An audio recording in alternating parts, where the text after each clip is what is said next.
টাকা ছিনতাই করতেই নারায়ণগঞ্জে নিয়ে হত্যা করা হয় দৃক গ্যালারির কর্মকর্তা ইরফানকে। ধারণা পুলিশের, কর্মস্থলে শ্রদ্ধা নিবেদন শেষে বনানীতে দাফন।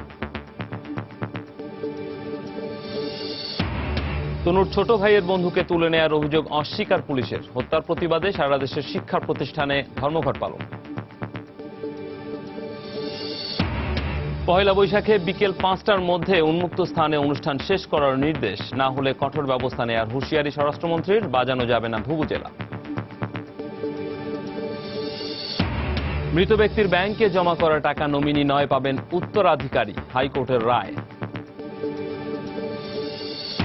এবং ইংলিশ দুর্গ চূর্ণ করে নেচে উঠল ক্যারিবীয়রা। স্যামুয়েলস ব্রাথওয়েট বীরত্বে ইংল্যান্ডকে 4 উইকেটে হারিয়ে দ্বিতীয়বারের মতো বিশ্ব টি-20 শিরোপা জিতল ওয়েস্ট ইন্ডিজ।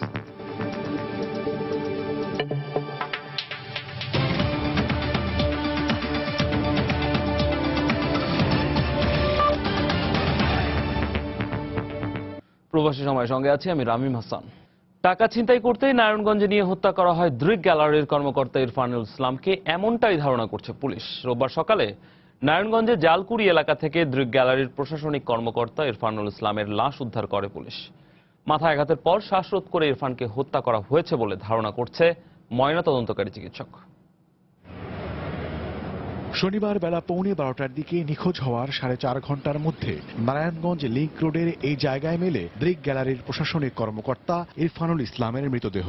জায়গাটি সড়কের একেবারে পাশে এবং ঝুটের কারখানায় ঢোকার পথে। কারখানার শ্রমিক কিংবা স্থানীয়দের নজর এড়িয়ে কিভাবে মৃতদেহ ফেলে গেল ঘাতকরা, সেটাই এখন বড় প্রশ্ন। আমরা তো ওই সাইডে কাজ করাইতেছি, তারপরে ওইখান থেকে বস্তা লইয়া ওই কোনায় গেছি স্টেকে যাওয়ার পরে দেখি 5-6 জন লোক ওইখানে খাড়া।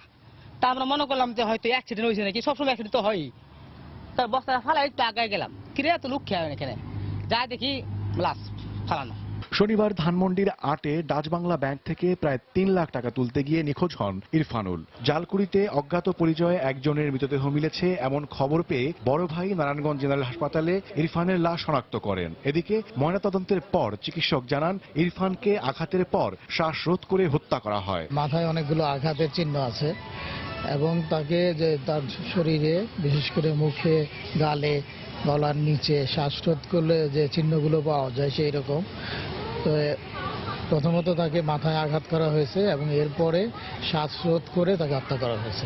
সকালে আসলে পত্রিকা মারফত জানতে পারি যে এই নারায়ণগঞ্জের ভিক্টোরিয়া হাসপাতালে মর্গে একটা এই ধরনের একটা লাশ আছে। তো সেটা দেখতে এসে আমরা শনাক্ত করি, মৃতের ভাই শনাক্ত করেন যে এটা ইরফানুল ইসলামের লাশ। ব্যাংক থেকে তোলা 3 লাখ টাকা ছিনতাইয়ের জন্য ইরফানকে হত্যা করা হয় বলে প্রাথমিকভাবে ধারণা করছে পুলিশ। এখন পর্যন্ত আমরা যেটা মনে করতেছি যে সে যে এই টাকাটা তুলবে এইটা হয়তো কেউ পূর্ব থেকে জেনে থাকতে পারে এবং টাকাটা তোলার পরে এই টাকাটা নেয়ার জন্যই হয়তো তাকে হত্যা করা হয়েছে। রোববার বিকেলে ঘটনাস্থল থেকে একটি মোবাইল ফোন জব্দ করে পুলিশ। তবে মোবাইল ফোনটি ইরফানের কিনা তা এখনো নিশ্চিত করতে পারেনি তারা। এদিকে ইরফানের মৃত্যুতে শোকার্ত সহকর্মী ও বন্ধুরা দৃক গ্যালারি ও তার বাসায় ছুটে যান। ওমর ফারুক, সময় সংবাদ, নারায়ণগঞ্জ। এদিকে 2 দফা জানাজা শেষে ইরফানুল ইসলামের মরদেহ বনানী কবরস্থানে দাফন করা হয়েছে। নারায়ণগঞ্জের জালকুড়ি থেকে রোববার সন্ধ্যার দিকে ইরফানুল ইসলামের লাশ ধানমন্ডির দৃক গ্যালারিতে নেওয়া হয়। সেখানে ইরফানের সহকর্মী ও বন্ধুরা উপস্থিত ছিলেন। পরে দৃক গ্যালারির সামনে প্রথম জানাজা শেষ করে ইরফানুলের লাশ বনানীতে আত্মীয়দের বাসায় নেওয়া হয়। সেখানে আরেক দফা শ্রদ্ধা জানান তার দীর্ঘদিনের সহকর্মী ও শুভানুধ্যায়ীরা। স্বজন ও বন্ধুরা ক্ষোভ প্রকাশ করে বলেন, দেশে আজ কারো জীবনেরই নিরাপত্তা নেই। ঘটনার সুষ্ঠু তদন্ত ও বিচার দাবি করেছেন তারা।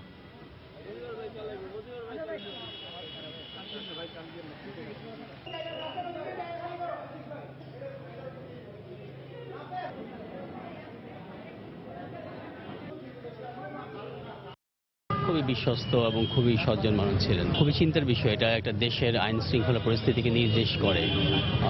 জলজন্ত একটা মানুষ দিন দুপুরে হাওয়া হয়ে যাবে, এটা কোনোভাবেই মেনে নেওয়া যায় না। সবগুলো বিচার চাই, শুধু আমার ভাই কেন, সব মানুষের হত্যা বিচার চাই। যারা এভাবে মারা যাচ্ছে দোষীদের হাতে, সবাই হত্যা বিচার আমি সবাই চাচ্ছে। আমাদের পুরো সমাজ কাঠামোতে আমরা যে আমাদের মাথায় যে অপরাধবোধ বা অপরাধ করার যে প্রবণতা বাড়ছে, এটা তার একটা ঘটনা। ব্যাংকের থেকে টাকা নিয়ে বের হয়েছে, এটা একটা ছিনতাই, কিডন্যাপ এবং মার্ডার একটা ঘটনা। এটার বিচার হবে না, এটাই সবচেয়ে কষ্ট লাগতেছে যে এরকম একটা ব্যাপার। আর ওর মতো একটা মানুষের এরকম হয়, এটা মেনে নেওয়া যায় না আসলে। কুমিল্লা ভিক্টোরিয়া কলেজের শিক্ষার্থী সোহাগী জাহান তনু হত্যার প্রতিবাদে দেশের সব শিক্ষা প্রতিষ্ঠানে ধর্মঘট পালন করা হয়েছে। আগামী 7 এপ্রিলের মধ্যে তনু হত্যাকারীদের গ্রেফতার করা না হলে স্বরাষ্ট্র মন্ত্রণালয় ঘেরাও করা হবে বলে ঘোষণা দিয়েছে কয়েকটি ছাত্র সংগঠনের নেতারা। রাজধানীতে গণজাগরণ মঞ্চ ও অন্যান্য সংগঠনের পক্ষ থেকে অবিলম্বে তনু হত্যাকারীদের দৃষ্টান্তমূলক শাস্তির দাবি জানানো হয়। ঢাকা বিশ্ববিদ্যালয়ের মধুর ক্যান্টিনে প্রগতিশীল ছাত্রজোট ও সাম্রাজ্যবাদ বিরোধী ছাত্র ঐক্যের সংবাদ সম্মেলনে অবিলম্বে তনু হত্যার বিচার দাবি করে কর্মসূচি ঘোষণা করা হয়। যদি আগামী 7 তারিখের মধ্যে তনুর হত্যাকারীদের গ্রেপ্তার ও বিচারের আওতায় আনা না হয় এবং ইতিমধ্যে যে ধর্ষণের ঘটনাগুলো ঘটেছে সেগুলোকেও বিচারের আওতায় আনা না হয়, আমরা আগামী 7 তারিখ স্বরাষ্ট্র মন্ত্রণালয় ঘেরাও করব। গত বুধবার ঘোষণা করা কর্মসূচির আহ্বানে সাড়া দিয়ে সকাল থেকেই ঢাকা বিশ্ববিদ্যালয়ে ধর্মঘট পালন করে শিক্ষার্থীরা।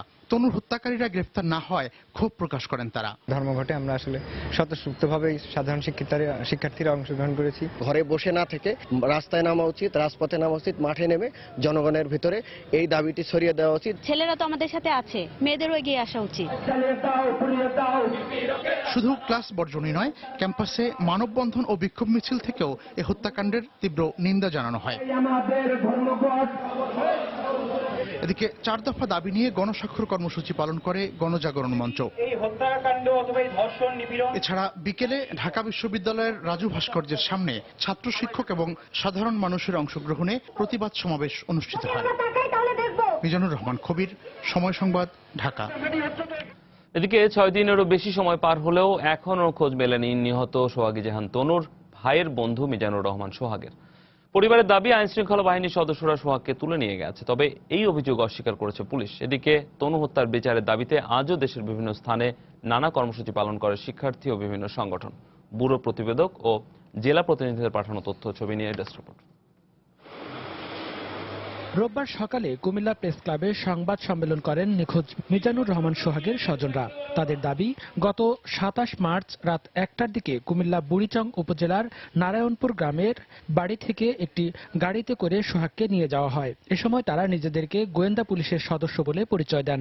27 তারিখ রবিবার রাতে 1টার দিকে প্রশাসনের লোক আসার পরে আমার ভাইকে ওরা নিয়ে যায়। আমাদের মোবাইলগুলি ওরা জব্দ করে ফেলে। আমরা যখন জিজ্ঞেস করছি যে কেন, ওরা কিছু বলে না, বরং আমাদেরকে আরো ধমক দিছে, যে বলছে বেশি কথা বললে আমাদেরকে নিয়ে যাবে, আমাদের সবাইকে নিয়ে যাবে বলছে। মাকে অনেক রাগারাগি করছে, বলছে যে বেশি কথা বললে আপনার ছেলেকে কেস দিয়ে নিয়ে যাব, আর যদি এভাবে আপনারা নর্মালি কাউকে না শোনান তাহলে আমরা আপনার ছেলেকে কালকে 10টার মধ্যে দিয়ে যাব। আমার ছেলে যদি অপরাধী হয়ে যায়, এটা আমি দেশবাসীর কাছে বিচার চাই, আমি প্রধানমন্ত্রীর কাছেও বিচার চাই।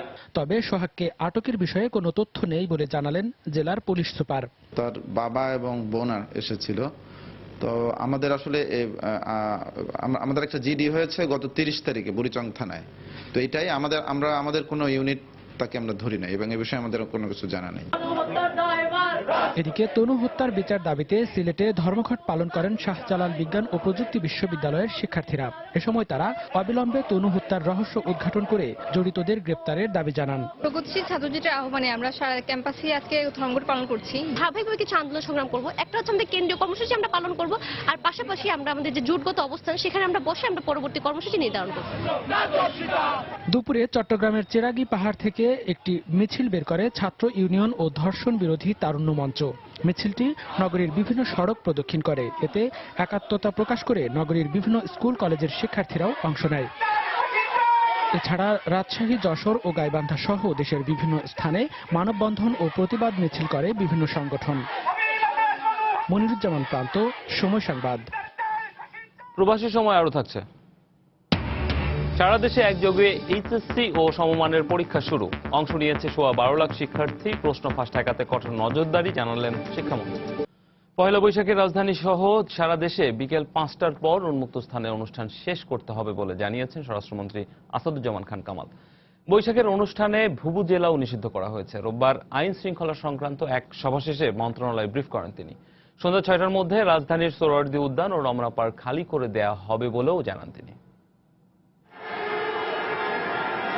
সার্বজনীন উৎসব হিসেবে পয়লা বৈশাখে প্রতি বছর রাজধানীবাসীর সবচেয়ে প্রিয় স্থান ঢাকা বিশ্ববিদ্যালয়ে রমনা পার্ক ও এর আশেপাশের এলাকা ঘিরে সব শ্রেণী পেশা ও নানা বয়সী নারী পুরুষের ভিড় থাকে লক্ষণীয়। তবে এত উৎসাহ উদ্দীপনার মধ্যেও গত বছর পয়লা বৈশাখের শেষ বিকেলে সোহরাওয়ার্দী উদ্যানের গেটে যৌন হয়রানির শিকার হন কয়েকজন নারী।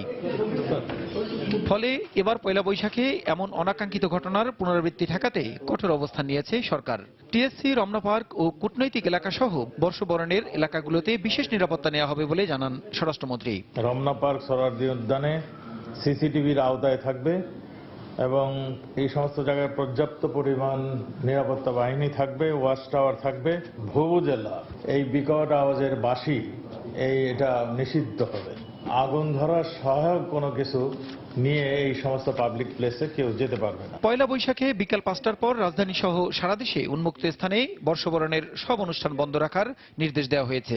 এছাড়া সন্ধ্যা 6টার মধ্যে টিএসসি, রমনা পার্ক সহ উন্মুক্ত স্থান থেকে জনগণকে সরিয়ে দেওয়া হবে বলেও জানান তিনি। 5টার মধ্যে অনুষ্ঠান যেটা পাবলিক প্লেসে করে থাকেন সেগুলি শেষ করতে হবে। তো 6টার মধ্যে আমরা সোহরাওয়ার্দী উদ্যান এবং আমাদের রমনা পার্ক এবং অন্যান্য যেখানে মানুষ ভিড় করেন উৎসবের জন্য সেই সমস্ত জায়গা খালি করার ব্যবস্থা আমরা নেব। সারা দেশে নির্বিঘ্নে বর্ষবরণ উদযাপনে সব প্রস্তুতি সম্পন্ন করার কথা জানান স্বরাষ্ট্রমন্ত্রী। প্রসূন আশিস, সময় সংবাদ, ঢাকা। মৃত ব্যক্তির ব্যাংকে থাকা টাকা নমিনি নয়, উত্তরাধিকারীরা পাবেন বলে রায় দিয়েছেন হাইকোর্ট। বিচারপতি নাইমা হায়দার ও বিচারপতি খিজির আহমেদ চৌধুরীর সমন্বয়ে গঠিত হাইকোর্টের দ্বৈত বেঞ্চ এ সংক্রান্ত এক মামলার চূড়ান্ত নিষ্পত্তি করে এই রায় দেন।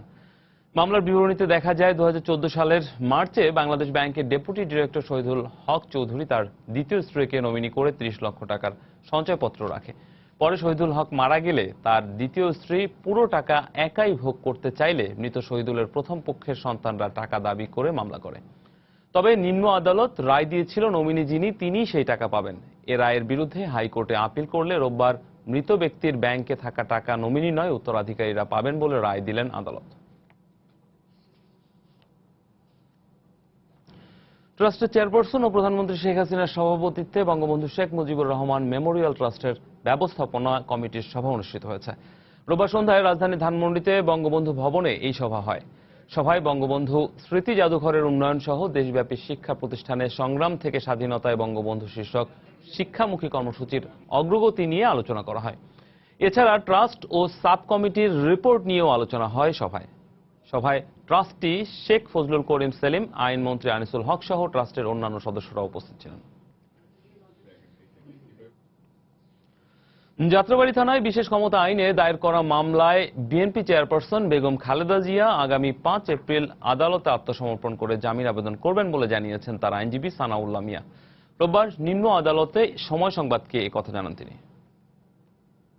বেগম খালেদা জিয়া, আমরা আশা করতেছি যে যেহেতু ওনার বিরুদ্ধে একটা প্রসেস ইস্যু হয়েছে এবং তিনি আইনের প্রতি শ্রদ্ধাশীল এবং আপনারা লক্ষ্য করছেন যে যখনই তিনি কোর্টে আসেন কোর্টকে খুব সম্মান করেন, আইনের প্রতি শ্রদ্ধাশীল, সেই আমরা আশা করতেছি 5 তারিখের মধ্যে আসার একটা সম্ভাবনা আছে। কোর্টে আসা তিনি জামিন নেবেন, এইটুকু আমরা বলতে পারি। সারা দেশে চলমান ইউনিয়ন পরিষদ নির্বাচন পরিস্থিতি নিয়ে বিএনপির স্থায়ী কমিটির সাথে বৈঠক করেছেন চেয়ারপারসন বেগম খালেদা জিয়া। রোববার রাতে দলটির গুলশান কার্যালয়ে প্রায় পৌনে 2 ঘণ্টা ব্যাপী এই বৈঠকে উপস্থিত ছিলেন মহাসচিব মির্জা ফখরুল ইসলাম আলমগীর সহ দলের সিনিয়র নেতারা। ইউনিয়ন পরিষদ নির্বাচনে 6টি ধাপের 2 ধাপ শেষ হওয়ার পরে চলমান রাজনৈতিক পরিস্থিতি নিয়ে আলোচনা হয় বৈঠকে। এ বিষয়ে 20 দলীয় জোট নেতাদের সাথেও আলোচনায় বসবে বিএনপি।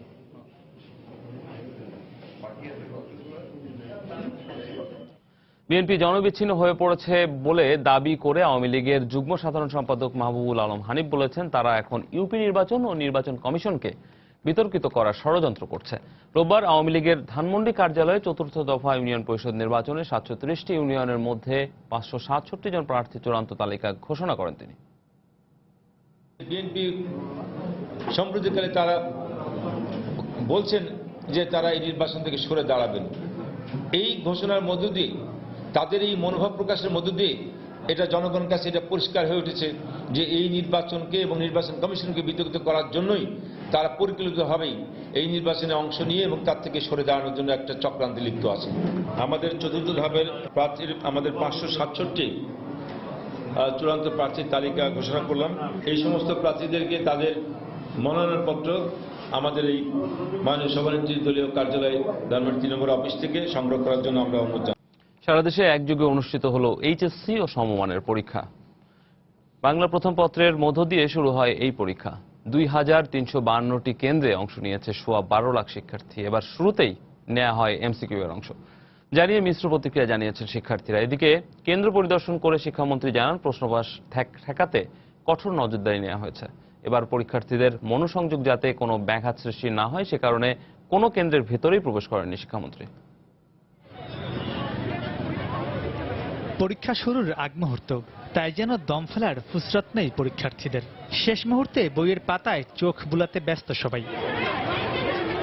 নির্দিষ্ট সময়ে সারি বেঁধে পরীক্ষার্থীরা যখন হলে, তখন বাইরে রাজ্যের টেনশন নিয়ে অপেক্ষায় অভিভাবকরা। পরীক্ষা কেমন হচ্ছে একটু টেনশনও করছি, মনে মনে দোয়া করছি সুস্থ সুন্দরভাবে পরীক্ষা হোক, এটা আশা করি। আমার মেয়ের জন্য একা চাও না, আমি চাবো সব মেয়েরা যেন ভালো করো। যেহেতু প্রতি বছর এই প্রশ্নপত্র ফাঁস হয়, সেদিক দিয়ে কিছুটা আশঙ্কা তো অবশ্যই থাকে। বরাবরের মতো এবারও বাংলা প্রথম পত্র দিয়েই শুরু পরীক্ষা, তবে নতুন পদ্ধতিতে। শুরুতে 40 মিনিট এমসিকিউ, পরে সৃজনশীল।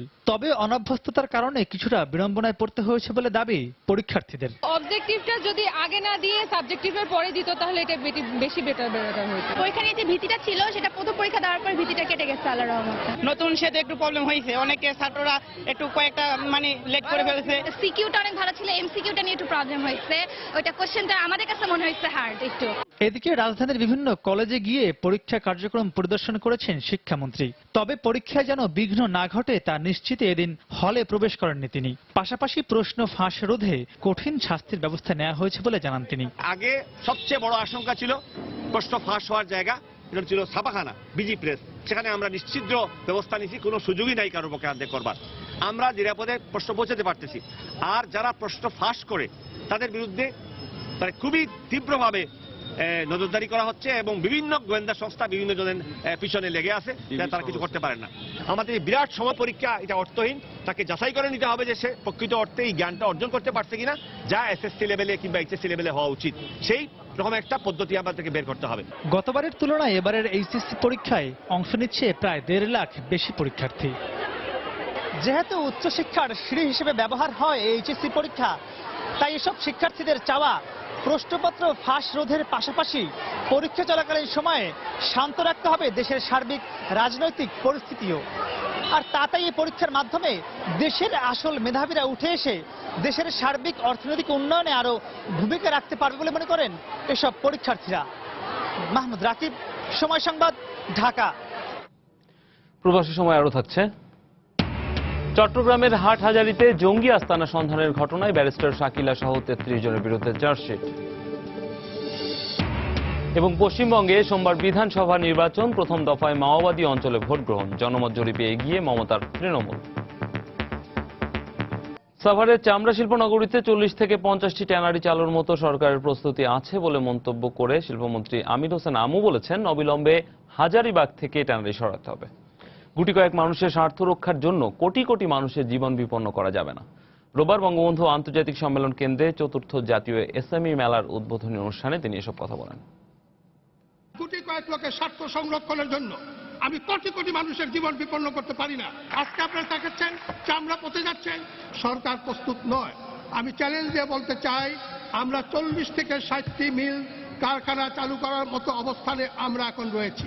আমি বলতে চাই, ইমিডিয়েটলি হাজারীবাগ থেকে কারখানা সরাতে হবে এর কোনো বিকল্প নেই। যে ওখানে মিল স্থাপন করছেন, যিনি চালু করবেন, তিনি যখনই গ্যাসের জন্য আবেদন করবেন, এই মুহূর্তে গ্যাসের জন্য আবেদন করলে তিনি গ্যাস পাবেন, এই মুহূর্তে বিদ্যুতের জন্য আবেদন করলে তিনি বিদ্যুৎ পাবেন। রমজানে পণ্য সরবরাহ ও মজুদ স্বাভাবিক রাখতে সরকার পদক্ষেপ নিয়েছে বলে জানিয়েছেন বাণিজ্যমন্ত্রী তোফায়েল আহমেদ। সচিবালয়ে সংবাদ সম্মেলনে তিনি আরো বলেন, ভোক্তা অধিকার রক্ষায় সারা দেশে সার্বক্ষণিক তদারকি করা হবে ভোক্তা সংরক্ষণ আইন। রমজান মাসে যাতে পর্যাপ্ত পণ্য সরবরাহ করা থাকে, মজুদ থাকে, আমরা সেই ব্যাপারে ইতিমধ্যে পদক্ষেপ গ্রহণ করেছি। রমজান মাসে দ্রব্যমূল্য স্থিতিশীল রাখতে ভোক্তা অধিকার সংরক্ষণ অধিদপ্তর সারা দেশব্যাপী তদারকি কার্যক্রম পরিচালনা করবে এবং কেউ যদি এখানে ভোক্তাদের অধিকার ক্ষুণ্ণ করার চেষ্টা করে তাদের বিরুদ্ধে ব্যবস্থা গ্রহণ করা হবে। এবার প্রবাসের খবর।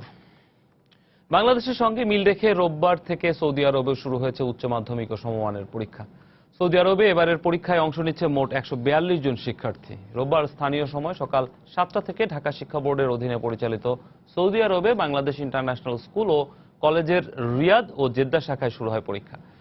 Riyad Bangladesh school and college Bangla শাখাতে মোট 66 জন শিক্ষার্থী এইচএসসি পরীক্ষায় অংশ নিয়েছে, যার মধ্যে 28 জন ছাত্র ও 38 জন ছাত্রী। আর রিয়াদ থেকে এবছর এইচএসসি পরীক্ষা দিচ্ছে মোট 76 জন। পরীক্ষা চলাকালীন রিয়াদের কেন্দ্র পরিদর্শনের দায়িত্বে ছিলেন বাংলাদেশ দূতাবাসের কাউন্সিলর খায়রুল আলম। আর জেদ্দাস্থ পরীক্ষা কেন্দ্রের সচিবের দায়িত্বে রয়েছেন ভারপ্রাপ্ত অধ্যক্ষ হামিদুর রহমান। জেদ্দার বাংলাদেশ কনসুলেটের তত্ত্বাবধানে পরিচালিত পরীক্ষায় কনসাল জেনারেলের পক্ষে কেন্দ্রের সার্বক্ষণিক তত্ত্বাবধানে রয়েছেন কনসাল শিক্ষা ও শ্রম মোহাম্মদ রেজা রাব্বি। পরীক্ষার সুষ্ঠু পরিবেশ এবং ছাত্র ছাত্রীদের অংশগ্রহণ দেখে সন্তোষ প্রকাশ করেন তারা। যতই প্রভাবশালী হোক, খাদ্যে ভেজাল মেশালে কাউকেই ছাড় দেওয়া হবে না বলে হুঁশিয়ারি উচ্চারণ করেছেন খাদ্যমন্ত্রী অ্যাডভোকেট কামরুল ইসলাম। রোববার রাজধানীর বিয়াম মিলনায়তনে বাংলাদেশ নিরাপদ খাদ্য কর্তৃপক্ষের পরিদর্শকদের এক কর্মশালায় বক্তব্য রাখেন তিনি। অনুষ্ঠানে ঢাকা দক্ষিণ সিটি কর্পোরেশনের মেয়র সাইদ খোকন বলেন, খাদ্য পরিদর্শকদের সততার সঙ্গে কাজ করতে হবে। খাদ্যে বিভিন্ন ধরনের রাসায়নিকের ব্যবহার, ফরমালিন বা ভেজাল মিশ্রণ, অনিরাপদ দ্রব্যের মোড়ক ব্যবহার ও বিভ্রান্তিমূলক লেবেলিং এর কারণে প্রতিনিয়ত প্রতারণার শিকার হচ্ছেন সাধারণ মানুষ। ফলনের সময় বিভিন্ন ধরনের রাসায়নিকের অতিমাত্রায় ব্যবহারের কারণে খাদ্যের গুণাগুণও নষ্ট হচ্ছে। অন্যদিকে অনিরাপদ পশুখাদ্যের কারণে পরোক্ষভাবে তার প্রভাব পড়ছে মানুষের স্বাস্থ্যে। আর এসব কিছুর ফলেই স্বাস্থ্যগত ঝুঁকি বাড়ছে দিন দিন। বাংলাদেশ সরকারের 2021 সালের লক্ষ্যমাত্রা এবং 2030 সালের টেকসই উন্নয়ন লক্ষ্যমাত্রা অর্জনে সুষম ও নিরাপদ খাদ্য সাধারণ মানুষের কাছে পৌঁছে দিতে 18টি মন্ত্রণালয় ও দপ্তরের সমন্বয় রেখে জারি করা হয় নিরাপদ খাদ্য আইন 2013। ইন্সপেক্টর যদি ভুল করে বা অনৈতিক কোনো কাজ করে, সেটার বিরুদ্ধে অ্যাকশন কে নিবে? সুতরাং সেই অথরিটিটাও কিন্তু আমার মনে হয় যে এই অধিদপ্তরে থাকা প্রয়োজন। শুধুমাত্র খাদ্য উৎপাদন বা প্রক্রিয়াজাতকরণের সঙ্গে জড়িত ব্যবসা প্রতিষ্ঠান বন্ধ করে দেয়াই নয়, নতুন আইন অনুযায়ী জোর দিতে হবে খাদ্যের মান উন্নয়ন এবং নিয়ন্ত্রণের ক্ষেত্রেও। এ ব্যাপারে কোনো ছাড় দেওয়া হবে না বলেও হুঁশিয়ারি দেন সংশ্লিষ্ট দপ্তরের কর্তৃপক্ষ। অন্তত টপ 5 ম্যানুফ্যাকচারার যারা এগুলো করছে তাদেরকে ধরে নিয়ে আসেন, তাদেরকে জেলে ঢুকান। আর্থিকভাবে কিংবা অন্য কোনোভাবে যে কোম্পানি, যে ব্যক্তি যত শক্তিশালী হোক, জেলে আমরা দেখতে চাই।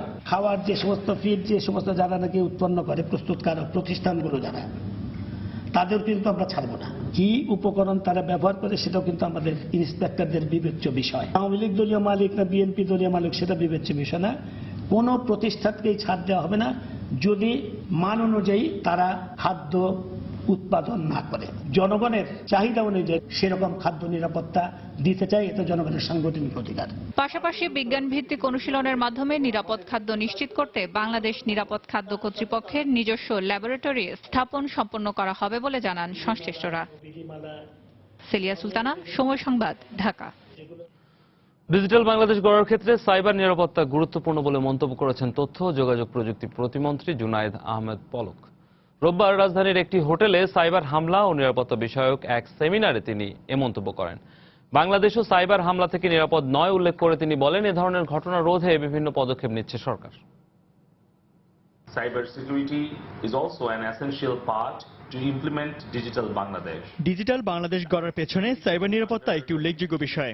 তাই সাইবার নিরাপত্তা নিশ্চিত করতে আমরা বিভিন্ন পদক্ষেপ নিচ্ছি। এর মধ্যে সাইবার বিষয়ক আইন ছাড়াও নিরাপত্তা নিশ্চিত করতে নতুন নতুন প্রযুক্তি ও সফটওয়্যার ব্যবহার করা হচ্ছে। এছাড়া প্রযুক্তি খাতে দেশকে উন্নত করতে গাজীপুর ও যশোরে হাইটেক পার্ক নির্মাণ করা হচ্ছে। সাইবার নিরাপত্তা নিশ্চিত ও এ সংক্রান্ত অপরাধ দমনে আইসিটি বিভাগ বিভিন্ন পদক্ষেপ নিচ্ছে। সিনিয়র স্টাফ নার্স নিয়োগের ক্ষেত্রে আগের নিয়ম বহাল ও গত 30শে মার্চ শাহবাগে নার্সদের অবস্থান কর্মসূচিতে পুলিশি হামলার প্রতিবাদে সমাবেশ করে ডিপ্লোমা বেকার নার্সেস অ্যাসোসিয়েশন ও বেসিক গ্রাজুয়েট নার্সেস সোসাইটি। রোববার কেন্দ্রীয় শহীদ মিনারে তারা এই সমাবেশ করেন। পরে একটি বিক্ষোভ মিছিল নিয়ে ঢাকা বিশ্ববিদ্যালয় দোয়েল চত্বর হয়ে জাতীয় প্রেস ক্লাবের সামনে অবস্থান নেন। এ সময় প্রেস ক্লাবের সামনের রাস্তায় যান চলাচল বন্ধ হয়ে যায়।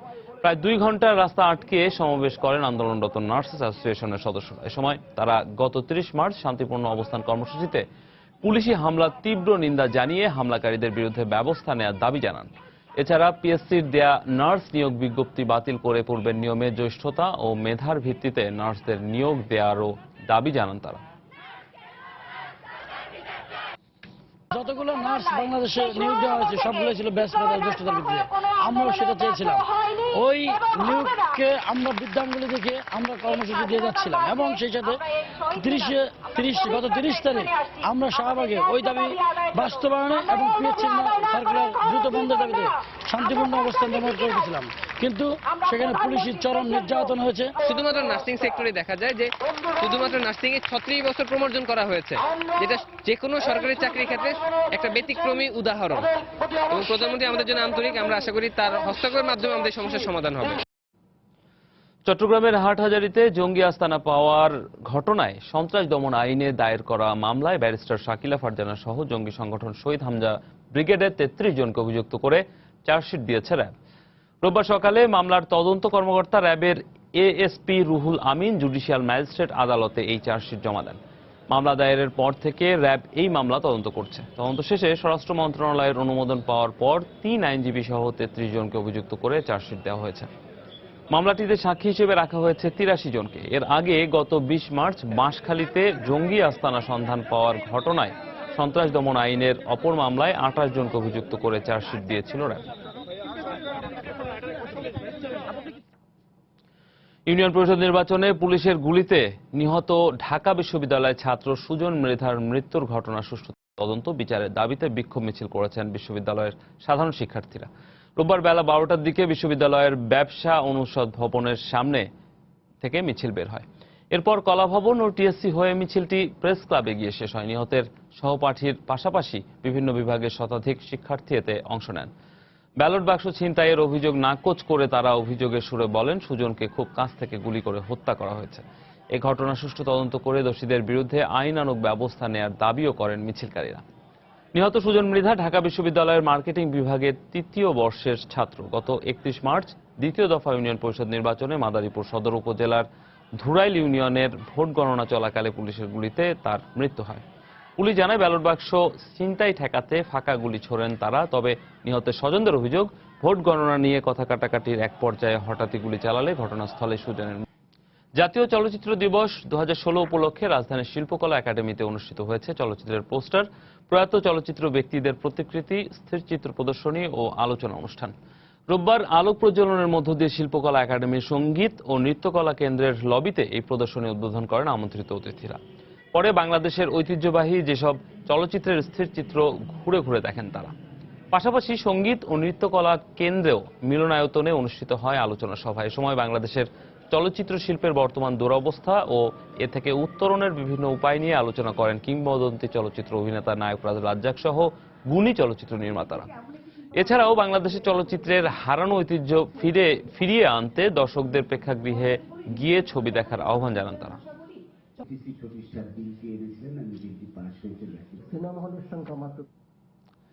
আন্তর্জাতিক প্রসঙ্গ। সোমবার শুরু হচ্ছে ভারতের পশ্চিমবঙ্গ ও আসামে বিধানসভা নির্বাচনের প্রথম পর্বের ভোট গ্রহণ। পশ্চিমবঙ্গে সিপিএম ও কংগ্রেস জোটকে হারিয়ে আবারও মমতা বন্দ্যোপাধ্যায়ের তৃণমূল সংখ্যাগরিষ্ঠতা পেতে যাচ্ছে বলে এক জনমত জরিপে উঠে এসেছে। তবে কংগ্রেস ভাইস প্রেসিডেন্ট রাহুল গান্ধী নির্বাচনে তৃণমূলকে হারিয়ে জয়লাভের প্রত্যাশা ব্যক্ত করেছেন। অন্যদিকে আসামে বিজেপি ও কংগ্রেসের মধ্যে হাড্ডাহাড্ডি লড়াই হতে পারে বলে আভাস পাওয়া গেছে। বিধানসভা নির্বাচনের প্রথম পর্বের ভোট গ্রহণের মাত্র দুদিন আগে শনিবার পশ্চিমবঙ্গের আসানসোলে নির্বাচনী সভায় অংশ নেন কংগ্রেস ভাইস প্রেসিডেন্ট রাহুল গান্ধী। তিনি তৃণমূল ও বিজেপির কড়া সমালোচনা করেন। এ সময় সিপিএম কংগ্রেস জোটকে জয়যুক্ত করতে পশ্চিমবঙ্গের জনগণের প্রতি আহ্বান জানান রাহুল। এবারের নির্বাচনে তৃণমূলকে পরাজিত করতে কংগ্রেস সিপিএম এক হয়ে লড়বে, কারণ মমতা বন্দ্যোপাধ্যায় তার অধিকাংশ প্রতিশ্রুতি পূরণ করেননি। জনগণ তৃণমূলের উপর ভরসা করলেও তারা বিশ্বাসঘাতকতা করেছে। পশ্চিমবঙ্গে অনুষ্ঠেয় বিধানসভা নির্বাচনের প্রথম পর্বের ভোট গ্রহণ হবে দুদিনে। এর মধ্যে প্রথম দিন সোমবার পশ্চিম ও পূর্ব মেদিনীপুর, পুরুলিয়া, বাঁকুড়া সহ মাওবাদী অধ্যুষিত এলাকাগুলোর 18টি আসনে ভোট নেওয়া হবে। এ উপলক্ষে নির্বাচনী এলাকাগুলোয় জোরদার করা হয়েছে নিরাপত্তা ব্যবস্থা। আর 11 এপ্রিল প্রথম পর্বের দ্বিতীয় দিনে 31টি আসনে ভোট হবে। নির্বাচন পূর্ববর্তী জরিপে দেখা গেছে পশ্চিমবঙ্গে এবারও জয় পেতে পারে মমতা বন্দ্যোপাধ্যায়ের তৃণমূল কংগ্রেস। ভারতের এবিপি নিউজ পরিচালিত ওই জনমত জরিপ অনুযায়ী বিধানসভার 294 আসনের মধ্যে 178 আসনে জয় পেতে যাচ্ছে তৃণমূল, আর সিপিএম কংগ্রেস জোট পেতে পারে 110 আসন। এদিকে সোমবারই আসামে দুদফায় বিধানসভা নির্বাচনের প্রথম পর্বে 65টি আসনে ভোট নেওয়া হবে। বাকি 61 আসনে ভোট নেওয়া হবে আগামী 11 এপ্রিল। এরাজ্যে বিজেপি ও কংগ্রেস প্রায় সমান সমান অবস্থানে থাকতে পারে বলে আসামের সি ভোটার ইন্ডিয়া টিভি পরিচালিত এক জনমত জরিপে উঠে এসেছে। প্রতিষ্ঠিতে বিধানসভার 126 আসনের মধ্যে বিজেপি 55 ও কংগ্রেস 53টিতে জয় পেতে পারে। সেক্ষেত্রে ঝুলন্ত পার্লামেন্ট গঠন হতে পারে আসামে। এছাড়া তামিলনাড়ু, কেরালা, পুদুচেরিতে এক দফায় বিধানসভা নির্বাচনের ভোট নেওয়া হবে আগামী 16 মে, আর 19 মে অনুষ্ঠিত হবে 5 রাজ্যের ভোট গণনা। রিয়াদুল ইসলাম, সময় সংবাদ।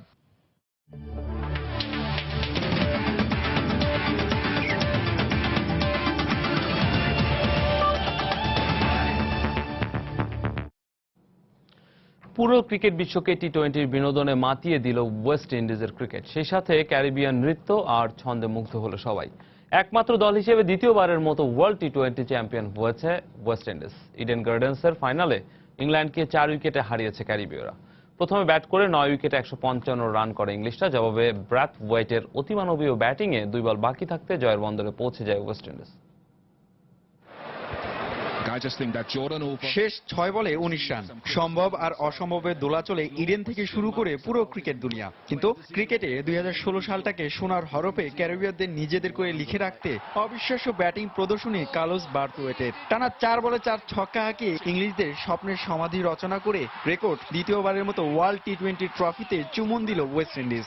ইংলিশরা যখন হতাশার রাজ্যে, তখন নৃত্যের ঝংকারে পুরো ইডেন গার্ডেন্স কাঁপিয়ে তুলল গেল, স্যামি, সিমন্সরা। ইডেনের ব্যাটিং প্যারাডাইস উইকেটে টস হেরে ব্যাট করতে নেমে স্যামুয়েল বাদ্রির স্পিন ধাঁধায় ভেবাচাকা খেলেন 2 ইংলিশ ওপেনার অ্যালেক্স হেল ও জেসন রয়। দলীয় 8 রানে বিদায় তাদের। চাপে পড়া দলের হাল ধরতে পারেননি অধিনায়ক মর্গান। দলীয় 23 রানে 3 উইকেট হারিয়ে বেশ বিপাকে পড়ে থ্রি লায়ন্সরা। কিন্তু ইংল্যান্ডের নয়নের মণি জো রুট তখন ত্রাণকর্তার রূপে।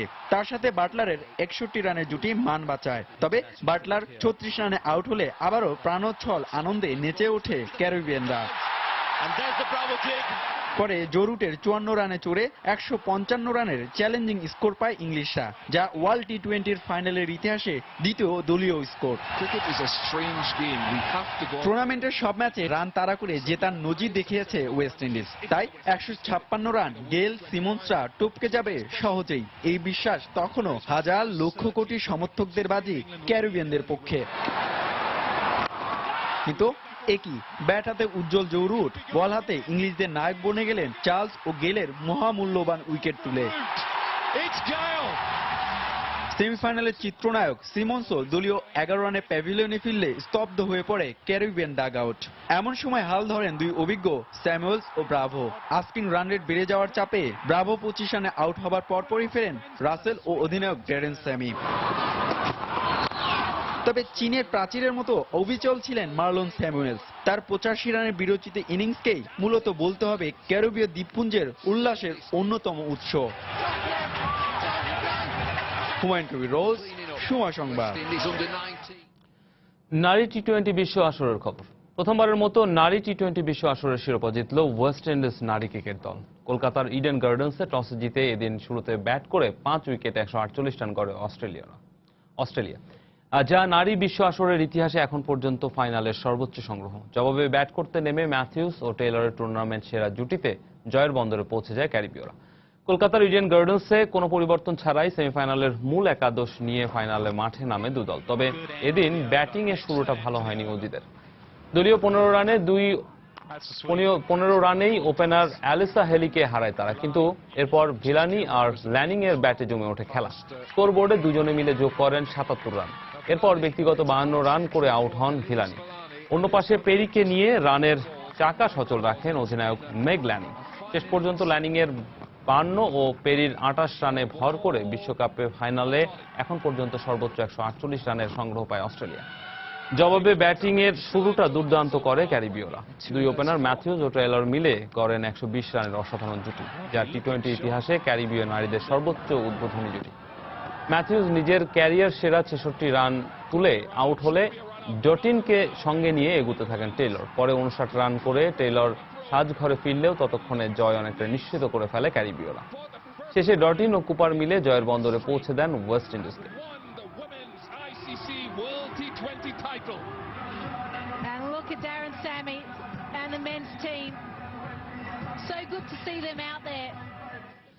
এ পর্যায়ে শীর্ষ সংবাদ জানিয়ে দিচ্ছে আরেকবার। টাকা ছিনতাই করতেই নারায়ণগঞ্জে নিয়ে হত্যা করা হয় দৃক গ্যালারির কর্মকর্তা ইরফানকে, ধারণা করছে পুলিশ। কর্মস্থলের শ্রদ্ধা নিবেদন শেষে বনানীতে দফন। তনুর ছোট ভাইয়ের বন্ধুকে তুলে নেওয়ার অভিযোগ অস্বীকার পুলিশের। হত্যার প্রতিবাদে সারা দেশের শিক্ষা প্রতিষ্ঠানে ধর্মঘট পালন। পহেলা বৈশাখে বিকেল 5টার মধ্যে উন্মুক্ত স্থানে অনুষ্ঠান শেষ করার নির্দেশ, না হলে কঠোর ব্যবস্থা নেওয়ার হুঁশিয়ারি স্বরাষ্ট্রমন্ত্রীর। বাজানো যাবে না ভুভুজেলা। মৃত ব্যক্তির ব্যাংকে জমা করা টাকা নমিনি নয়, পাবেন উত্তরাধিকারী, হাইকোর্টের রায়। এবং ইংলিশ দুর্গ চূর্ণ করে নেচে উঠল ক্যারিবীয়রা। স্যামুয়েলস ব্রাথওয়েট বীরত্বে ইংল্যান্ডকে 4 উইকেটে হারিয়ে দ্বিতীয়বারের মতো বিশ্ব টি-20 শিরোপা জিতল ওয়েস্ট ইন্ডিজ। এই ছিল প্রবাসের সময়। যে কোনো খবর পেতে ভিজিট করুন সময়নিউজ.tv। যে কোনো বাংলা লিংক রবি ও স্ট্যাটাসেল নম্বর থেকে সময় সংবাদের খবর, অনুষ্ঠান সূচি জানতে এবং যে কোনো তথ্য সময় সংবাদকে জানাতে ডায়াল করুন 162 নম্বর। এছাড়া এইমাত্র পাওয়া খবর মোবাইলে পেতে SMS করুন *SN লিখে পাঠিয়ে দিন 162 নম্বরে। সঙ্গে থাকুন সময়।